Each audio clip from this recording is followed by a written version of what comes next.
Bueno, ya en contacto con el doctor Tomás Orduna, que asesora justamente al presidente de la Nación, es infectólogo. Gracias por estar allí del otro lado y empezar preguntándole, doctor, ¿cómo le va? ¿Qué tal? Buenas noches.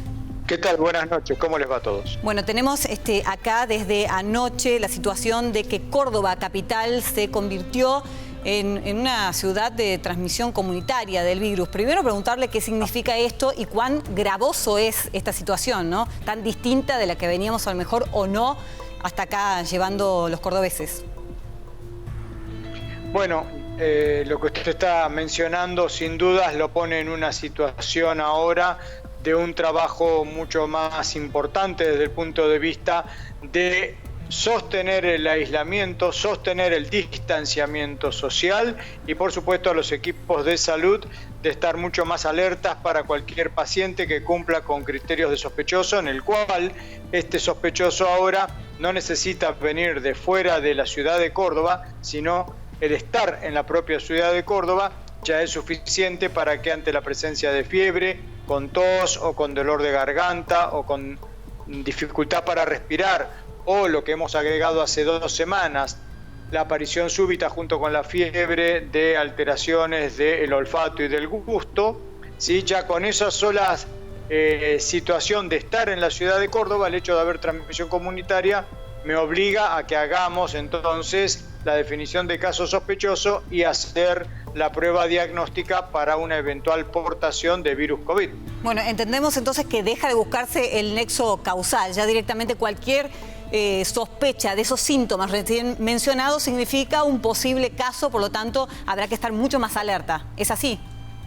Van a aumentar obviamente, claro, exactamente, van a aumentar la cantidad de sospechosos, la cantidad de testeos que se realicen para poder justamente de esta manera diagnosticar a los pacientes de acuerdo a las características clínicas. Tendrán que ir a un lugar de aislamiento que puede ser su casa, no sé si la ciudad tendrá otro tipo de albergues potencialmente preparados y después los casos moderados graves y los críticos obviamente tienen que ir a internación hospitalaria con todos los recaudos del caso, justamente como estábamos viendo en las notas, para evitar una potencial transmisión dentro de los hospitales o de las instituciones de salud.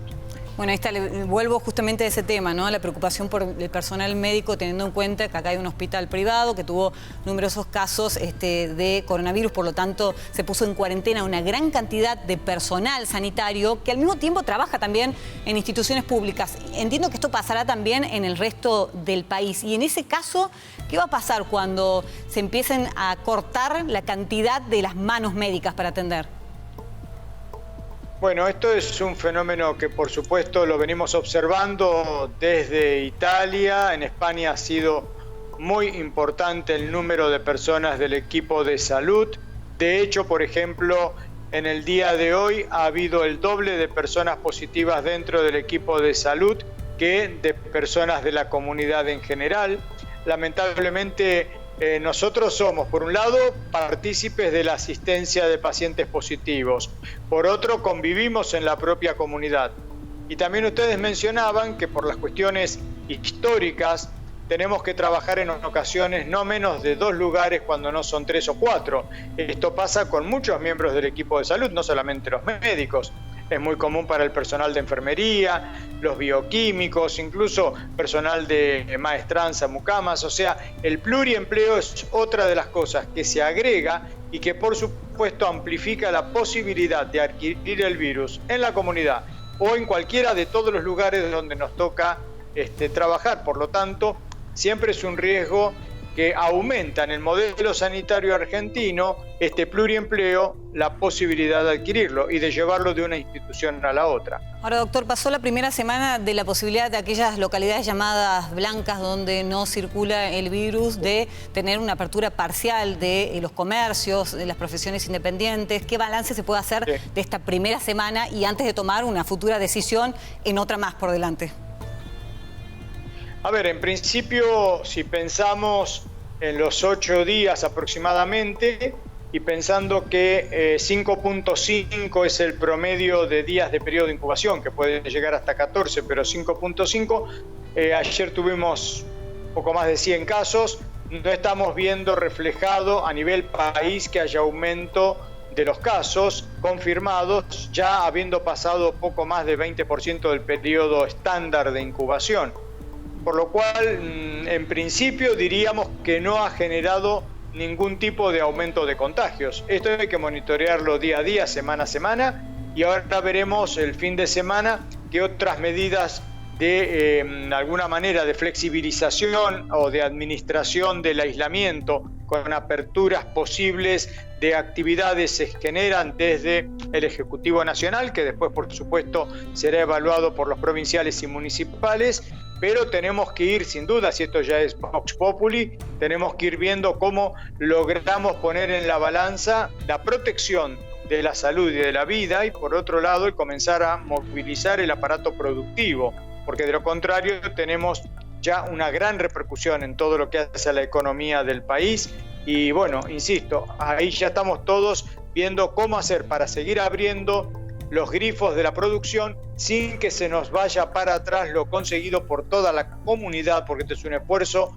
de todo el país para tener solamente 5.000 casos en poco más de 2 meses. Bueno, le hago la última pregunta, doctor, y tomando un modelo que funciona en algunos casos en el mundo, que tiene que ver con una especie de curva total de unos 70 días aproximadamente, desde que empieza el caso cero hasta que se logra contener la pandemia. ¿Eso podría ser aplicable también aquí en la Argentina, teniendo en cuenta que llevamos día 46? Es decir, ¿es posible que llegado el día 70 se empiece a controlar esta situación? Como se ha dado en otros lados, ¿no? Yo le comento que en realidad acabamos de cumplir ayer 60 días, porque ayer fueron 60 días del ingreso a la Argentina del primer paciente que después fue positivo, que fue el 3 de marzo cuando ingresó al país.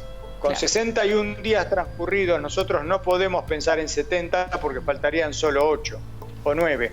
Entonces nosotros venimos postergando en función de todas las acciones tomadas por toda la comunidad, como mencionaba a breve. Entonces lo que estamos haciendo es que por supuesto también se va a extender y porque tenemos por delante el invierno y porque tenemos un país con 40% promedio de población bajo la línea de pobreza, que son cuestiones que no han ocurrido en el norte, porque en el norte europeo, Estados Unidos, que están todavía bastante preocupados sin duda por las cifras que seguimos viendo, por ejemplo en Estados Unidos, y algunas aún de pacientes que fallecen en España, en Italia, etcétera, pero ellos están ya en plena primavera, entrando al calor y no tienen esos bolsones de pobreza.